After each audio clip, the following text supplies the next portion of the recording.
Okay, so tonight we'll talk about a topic called the market price of risk. And let's say we have a derivative security, theta. Let's say we have a derivative that depends only on a single variable, theta.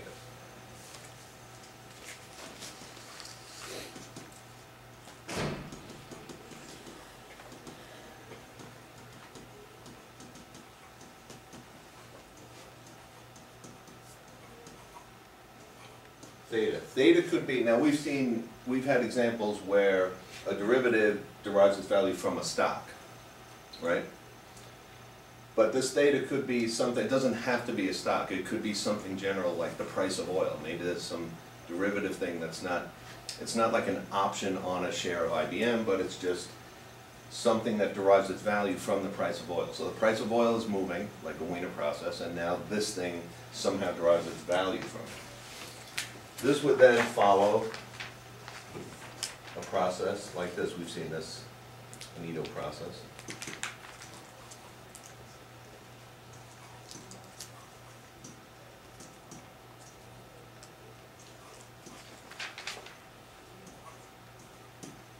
Right, we've seen something like this before. I'm using, instead of using mu and sigma, I'm using M and S. That was the only thing different now. Okay? So we've seen something like this before, which means this is also true.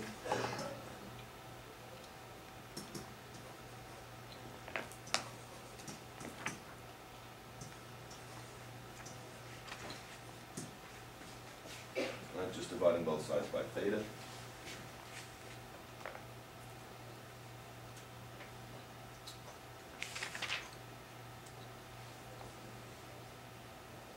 Okay. Now suppose we have F1 and F2 are two derivatives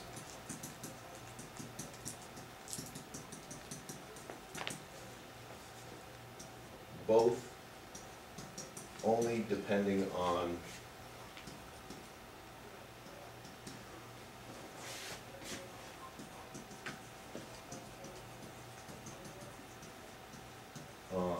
theta.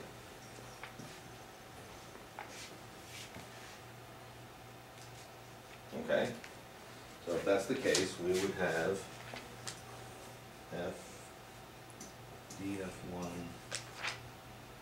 F1 equals mu1 dt plus sigma 1 dz and F2 dF2 over F2 equals mu2 dt plus sigma 2 dz,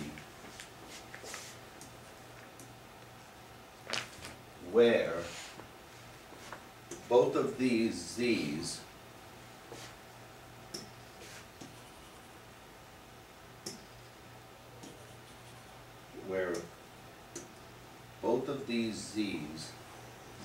are the same as this one.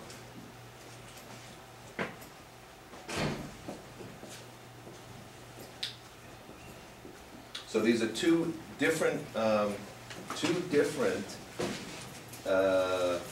derivatives, but using the same Wiener process, not two independent Wiener processes.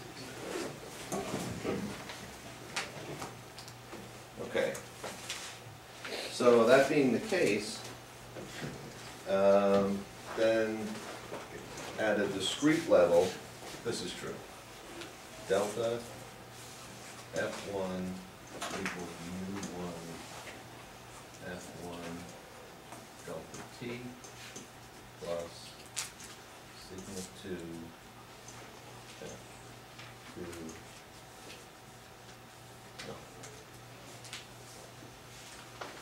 sigma 1.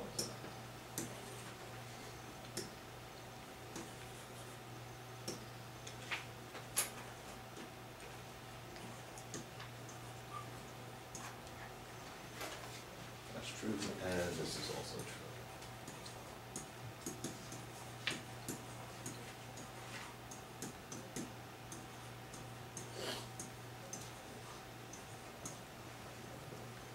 okay, for a small discrete interval. The change, so this is basically saying the change in this derivative for a period of time t would be based on the time change times these two variables and the change in the Wiener process times these two variables.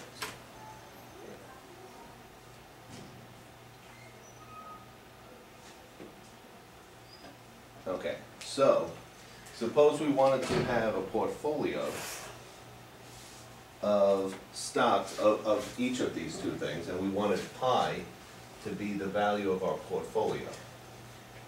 So what we can do is we could say we want to buy a certain amount of units. So a portfolio would be a number of units. I'll just say, let's say x1, f1, plus x2, f2.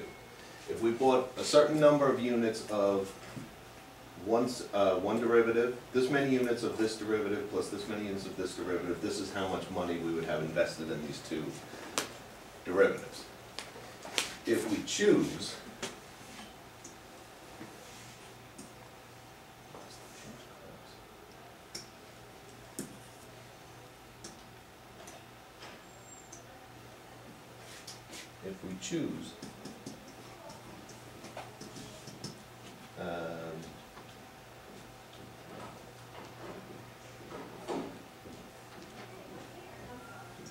sigma 2 times f2 units of f1 and negative sigma 1 f1 units of f2. Right, so we could buy as many units as we want. We could buy 3 of the first derivative and 5 of the second derivative, add that all together, and that's how much money we have invested. So what we're going to try to do is we're going to try to simplify this formula by picking this many units of the first. So I'm going to substitute this into x1, and I'm going to substitute this into x2. So this will go here, and this will go here.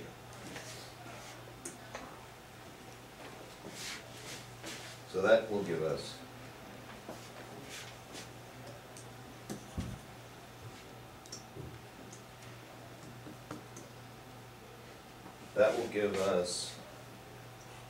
pi equals mu2 f2 times f1. So it's this many units of f1 plus, oh sorry, minus, well, plus negative sigma 1 f1 times f2.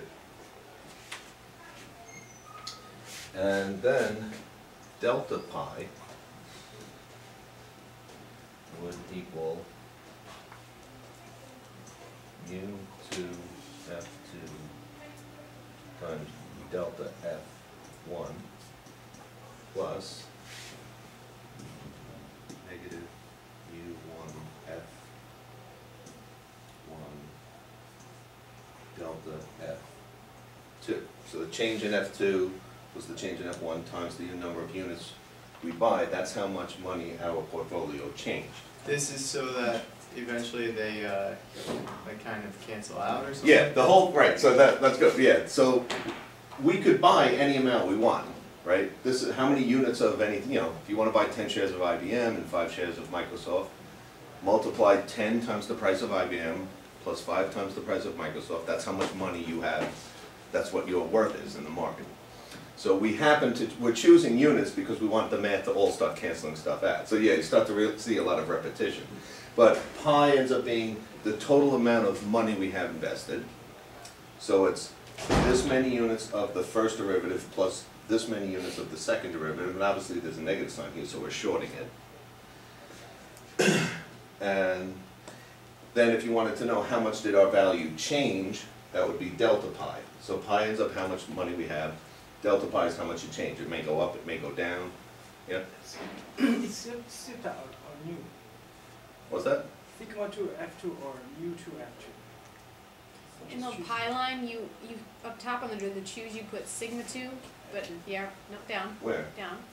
In the first Blue blue line. line, Yeah. it Yeah. says R or sigma, but if you go down 2 lines, Right, it says mu. X1 is rotary F2, right? So you put a mu to F2 in the... oh, Which one is this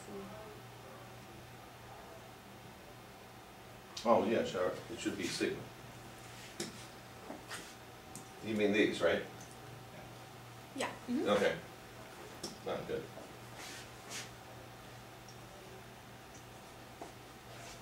Okay.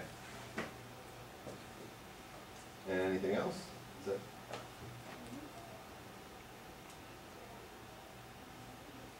Okay, so.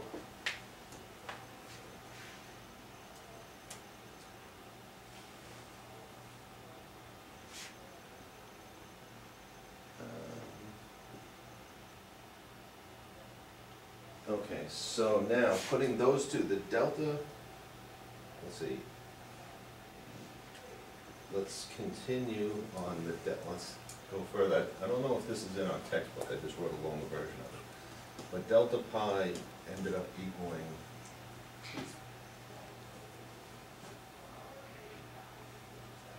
so if we took what I'm gonna do now, it'd be kinda good if we saw this all on one page. If we took these two lines, right, this is the delta F, took those two lines and plugged them into oh, okay.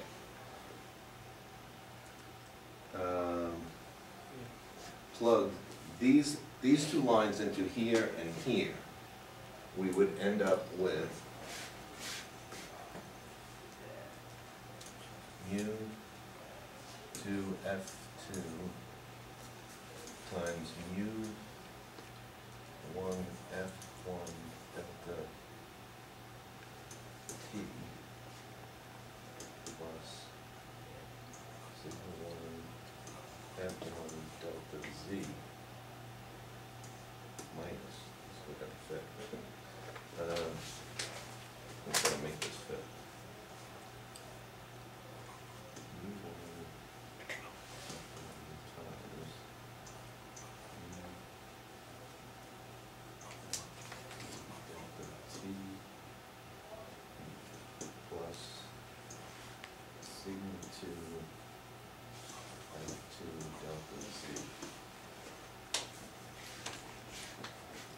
And then delta pi can also be written as mu 1 sigma to F1 F2 minus mu 1 sigma 1 F1 F2 times delta T plus mu sigma F2 sigma 1 F1 minus mu 1 sigma 2 F2 times delta Z, which then simplifies to, I have all this in the notes, so delta T equals mu 1 sigma 2 F1 F2 minus mu 2 sigma 1 F1 F2 times delta T, because this whole thing, the reason those amounts were picked, because we wanted things to cancel, we wanted the delta Z term to cancel. So this whole thing canceled. And that gave us this delta pi. So, I mean, we could have chosen any units we want, but we picked the units that would make the whole delta Z, which would get rid of the whole Wiener process from this. Okay. So now,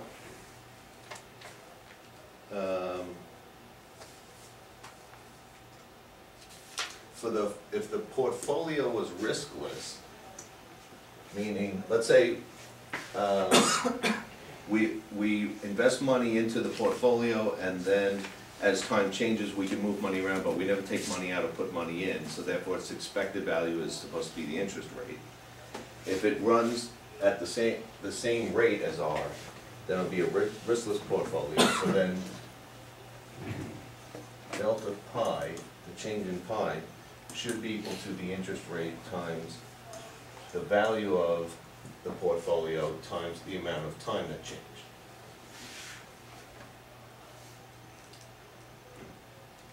Okay, now if we take the delta pi that we just calculated on the previous slide and the pi we calculated on the previous slide, right, this delta pi and this pi, if we take those two and plug them into this formula, we would end up with mu 1 sigma 2 F1 F2 minus mu 2 sigma 1 F1 F2 times delta T. So that's substituting this from the previous slide. This is equal to R times pi from 2 slides back, which ends up being U2 F2 times F1 minus U1 F1 times F2 times delta T. So I'm just taking this is like intuition, and then I'm taking the results from the previous 2 slides and plugging that in. And then after this cancels, this gets to mu1 sigma 2 minus mu2 sigma 1 equals R times sigma 2 minus R times sigma 1. Okay. And then, what can we do? We can factor out an R.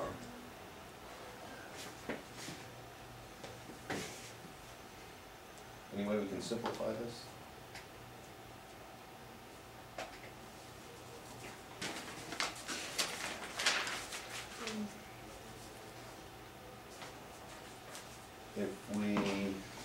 What we now want to do is we want to get we don't want to have a hybrid of 1s and 2s. So let's see, can we get rid of, if we divide, what can we do? If we divide both sides by, Sigma 2 minus sigma 1. what can we do? Can we get, let's get the sigma 2's on one side. mu1 minus R times sigma 2 equals, right, I'm subtracting this from both sides, and I'm going to add this to both sides.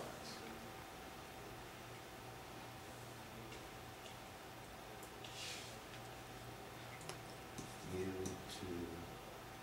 minus R times sigma 1, is that right?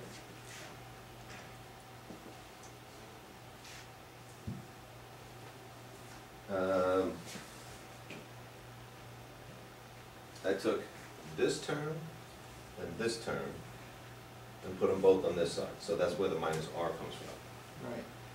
And then I took this term and added this term to both sides, Right. the negative R and the That R. makes sense. Okay. Now, we still have a hybrid, so let's divide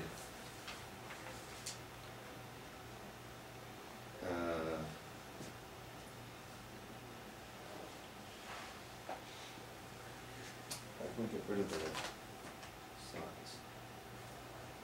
Well, I don't know. If we divide both by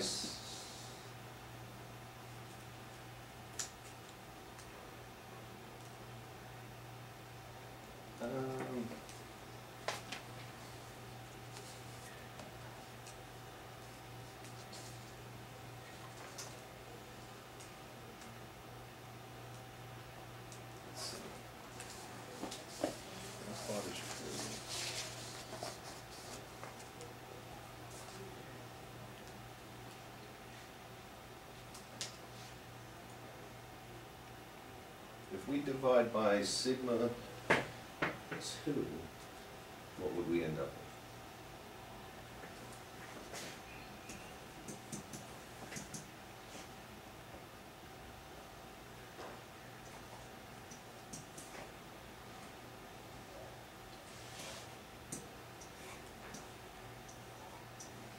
That's true.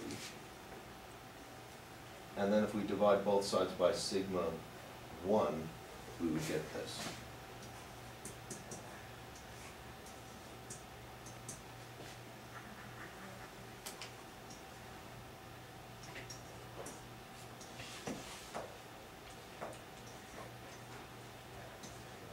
Okay. So do you believe that? Yeah, okay, so we had a, basically, with this line, we just divide both sides by sigma 1 and sigma 2. And we would end up with this on the bottom. Okay, so now, so what was the point of all this whole exercise? We picked quantities so that we get a lot of canceling, and the main thing was to cancel out the Wiener process. And now we realize that this is a true statement. So now, what is this value? This is our interest rate. What is this value? The mu1. And what is the sigma 1? So sigma is what? In this case, sigma was, we went back to the very beginning, sigma was our volatility. What is mu1? Is that the interest? That's obviously the drift, but is that always going to be equal to the interest rate? Or could these derivatives, maybe the investor wants a better than average rate, or it would be strange. Would it be the expected return? It would be, yeah, the expected return of the investor, which may not, it may or may not equal the interest rate. So, that's the expected return from this investment. Now, these are two separate derivatives that just happen to be deriving their value off of the same common theta. Which, like I said, it could be a stock price, it could be something more vague like the price of oil or something like that. Anything that is deriving its value from. But notice now that we've played around with these numbers, we're saying that the expected return of one derivative minus the interest rate divided by its volatility is going to be equal to, and this has nothing to do with the other one. This is just, these values are connected to the first derivative. Is equal to this ratio, and these have nothing to do with the first derivative, it's just based on the second derivative. So there's actually a connection between all derivatives. We use 2, but we could have done this for n. So these all have some connection to each other. So what this is really saying is, all derivatives that derive their value from one common Wiener process have this kind of, this starts to look like a ratio, like this if we knew the volatility and the expected return of one derivative, any derivative, we would then know, we could get this ratio. We might not be able to get both the volatility and the expected return, but if we knew one of them, we'd be able to get the other one. But these end up equaling some, let's say, number, we'll call it lambda. That's what it's used in the other course? We use lambda for that? Okay. And then this, we're going to call this this ratio we're going to call the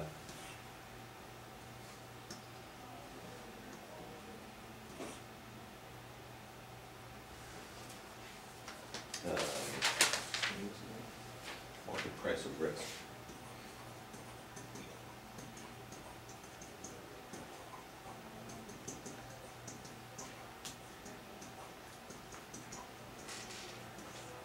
So this constant would be the market price of risk. Where we could kind of use this now, suppose we had 3 different things deriving value from the same stock, maybe a put option and a call option. And we knew this, we could calculate this factor for the people who are investing in that option. we should be able to, the same factor should be true for all other derivatives of that same underlying stock. And if not, then we would have an arbitrage. Because then for some reason, so what this is really saying is, you know how we've been pricing everything in a risk-neutral world? Meaning the investors, all they care about is getting the same amount of a return as the rate of interest. In the real world, the investors might want a little bit better than the interest rate, because they're putting their money at risk. They want something a little bit more than that, and that's what this ends up, the difference between this and this ends up capturing that number. It wouldn't make sense for one group of investors to want a better mu for one call on an IBM stock and to have a different mu for another call of IBM stock, and therefore there'd be an arbitrage if this didn't keep coming out to be the same number. So, like for example, if the market price of risk was 0, what could we then say? What does a market right? So maybe we could do an example. Yeah, let's do an example. Let's say we have a derivative.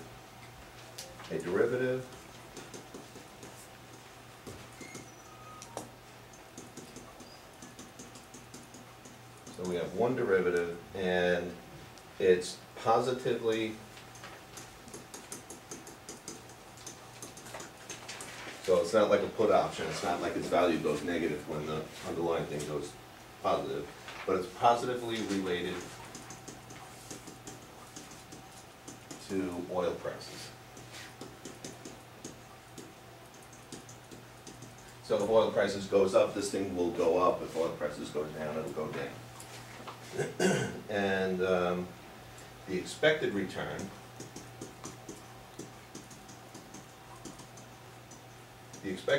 that these investors want is 12%.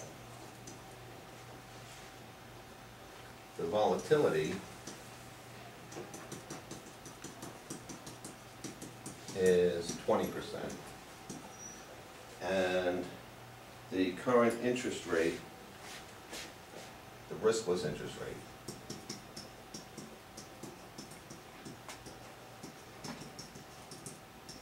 R, is 8%. Then the question would be, what is lambda, which is the market price of risk? Okay, so the market price of risk is lambda, which equals mu minus R over sigma, which in this case would be, the investors are expecting a 12% return, so they might do better than 12, they might do worse than 12, but they're really not going to put their money down until the price is so low that the expected return would be 12%. The volatility of oil is 20%, and the banks are currently paying 8%, so this would end up being 12 minus 0.08 over 0.2, which equals 0.04 over 0.2.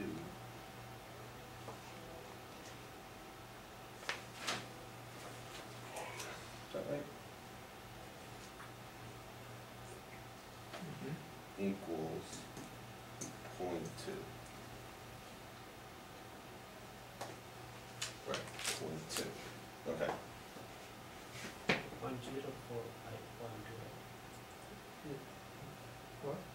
It's 0.02? No. Oh, that's fine. Okay. So this, now what this 0.2, this is true for all derivatives of oil. Any derivative that is so, meets this condition, a derivative positively related to oil prices, I should say only oil prices, nothing else.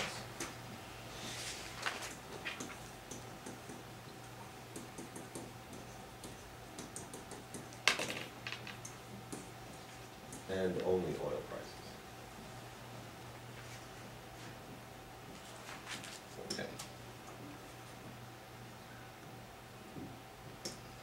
Is that true? What? Only oil prices? No, what I'm saying, Like, No, couldn't we're there making be a this- correlation? Or what's that? couldn't there be like an outside correlation by chance? Well, then this formula wouldn't hold. What I'm saying is, what this is really saying is, if there's ever a derivative that derives its value from, say, one thing. So for example, a call option on a share of IBM derives its values purely coming from, well, it's coming from the IBM stock and how much time left to expiration.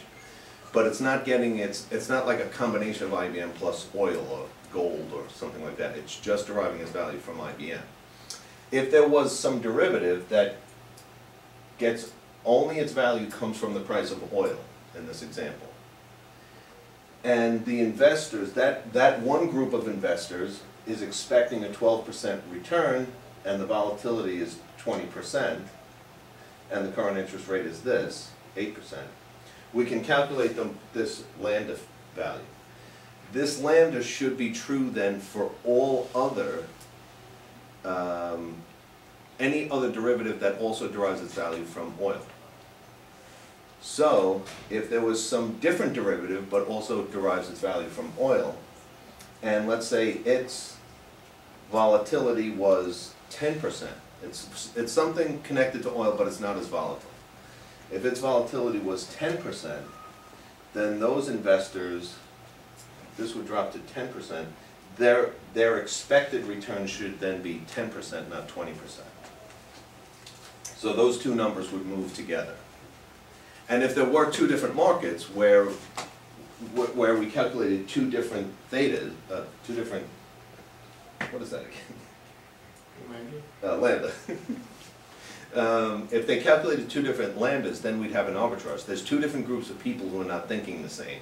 And we could borrow, we could sell one and buy the other, and there'd be an arbitrage in there. Okay, so a second example. We could say if we had two securities now, depending only on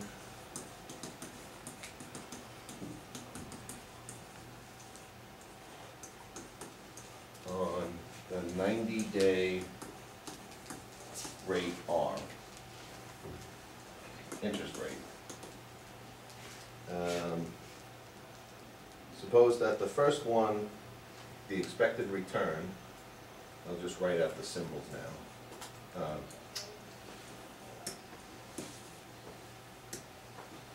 The expected return of the first one is 3%. The volatility of the first one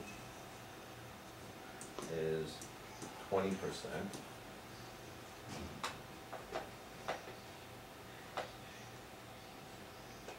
And the volatility of the second one is 30%.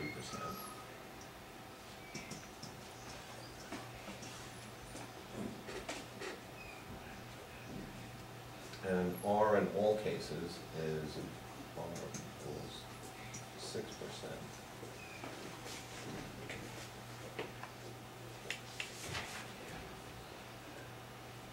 Is negative return? Okay, so we want to calculate, in this question, we want to calculate this one. That's our question.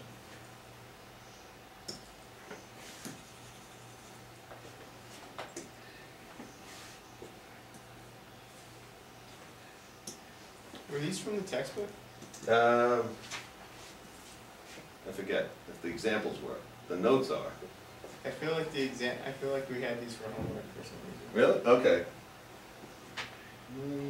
In what class? Well, alright, so anyway. Stochastic calculus. Which one? Stochastic calculus? Yeah. I feel like this was like one of the first few questions in the back of the questions in the back of the book. Which book? The whole book? Yeah. I forget where I got these from. It probably was the whole book. But, okay, so, well then Sorry you know to the throw answer. you off. No, that's all right. Then, so you must know the answer then, right? Well, yeah, Wait, what are we saying? I know how to R is not 6, right? R is 6, right? And it's a negative return. Was that? The excess rating is going to negative, right? I'm sorry? Then it's going to be minus 0.3, right? Yeah, so basically, so wait, let's just get, so the question is, we have two different derivatives, they're deriving their values from the 90%, the 90-day rate, so like there's 3-month loans, and then these are things that values are somehow deriving from them. There's two different, really, pools of people, or two different mindsets of people, this one with the rate and this one, and we want to figure out this guy. So, we now realize from our formula that there is a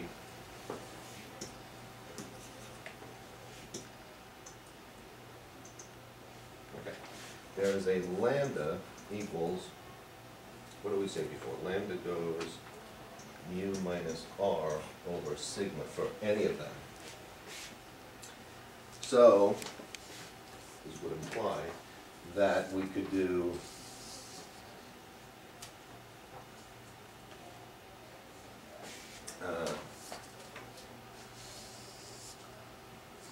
effectively times 3%. Okay. So this would be 3 minus 6 over 0.2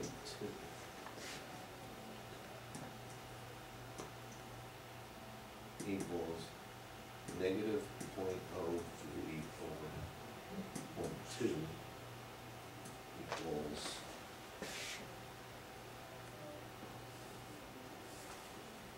negative 1.15.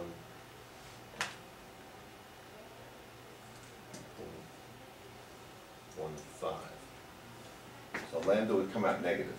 So what would be the interpretation of lambda coming out negative? It seems strange. You would think it would be positive, meaning this would be bigger than that. You would expect a bigger return than the interest rate. Because But- the interest rate is zero volatility, so obviously it has to beat that. You would think if there's any, if you're taking on risk, there's no risk to an interest rate. So if you're taking on some risk, you want more return. But this could be something that does the concept of an interest rate better than the riskless one make sense? Could be, well, it could be, Obviously, it's mathematically possible. right, but it could be either shorted or undervalued, right? Right. So it's possible the value could be negative. Intuition would kind of, when you're thinking along the lines of, I'm investing in something that's risky, like I'm buying a bond and the company may go out of business, I want more than the interest rate, because otherwise I'll just put my money in the bank. But if it's something, yeah, like if you're shorting it, or if it's something that is, like the price of gold could be considered something that, yeah, I guess the best way for now we'll look at it is just if you're shorting something. Okay, but anyway, so we ended up with a negative number here. Now our goal was, now that we know lambda, we want to say negative, because now this should be the same. Is it 4.15? Oh, right.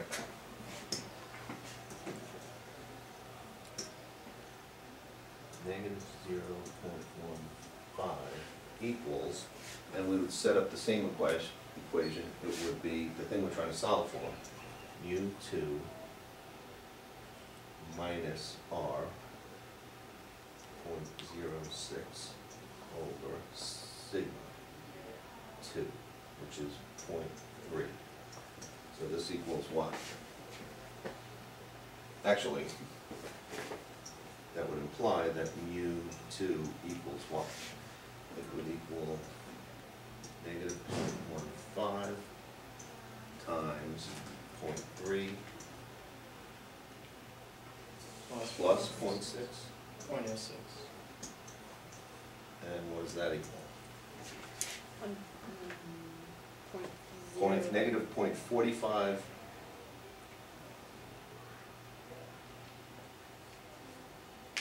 .06 minus .045. Yep. 0.015. Yep. Yeah. Oh, yeah, yeah. 1.5. Okay.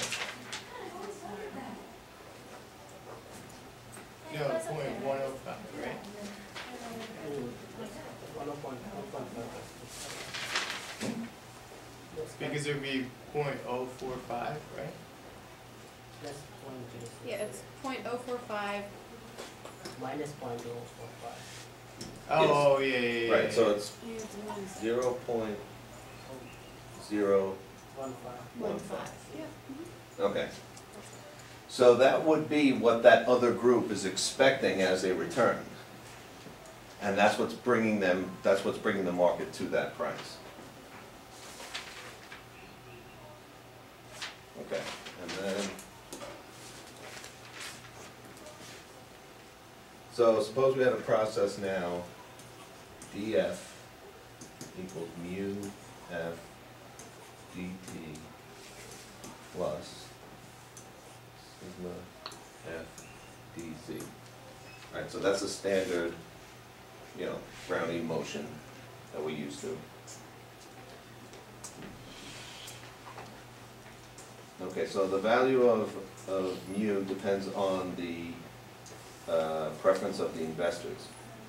In a world where the market price of risk is equal to 0, so if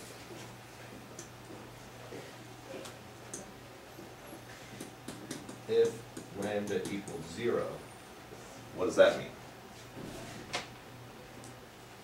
We would end up with df equals r f of t plus sigma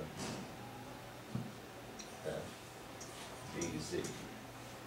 Right, the interest rate would substitute in for what the person, if the investors aren't a lambda equaling 0 means the investors really aren't looking to do better than the interest rate. This is, lambda equals 0 is what we used to call, or still do, call the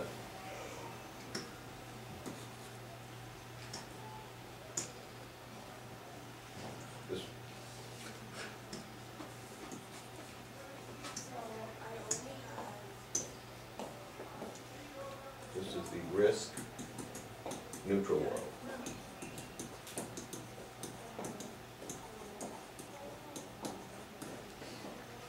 That's what we used to, so the world where lambda equals 0 is where the investor is just interested in getting the same return, the expected return, as putting the money in the bank. So their attitude is, I'll put the money in the bank, or I'll invest in something that is expected to return the same as the money in the bank. When we start wanting more than what the bank could return, then we're in a, I'm putting my money at risk, I want a better return world.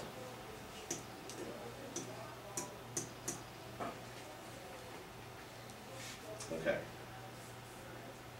But in the world where lambda equals 0, then we're in the traditional risk neutral world. So then if that's the case, then this is true. The expected return of the investor is equal to R plus lambda sigma, and then dF equals R plus lambda sigma times F d plus sigma F dz.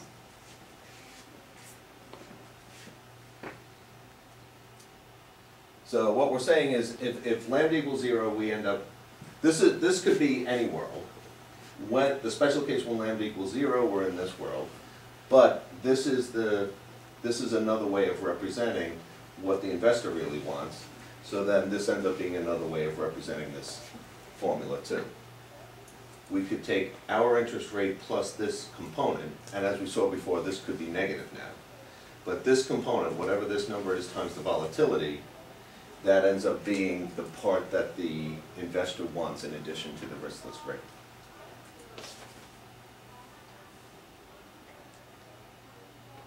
Okay.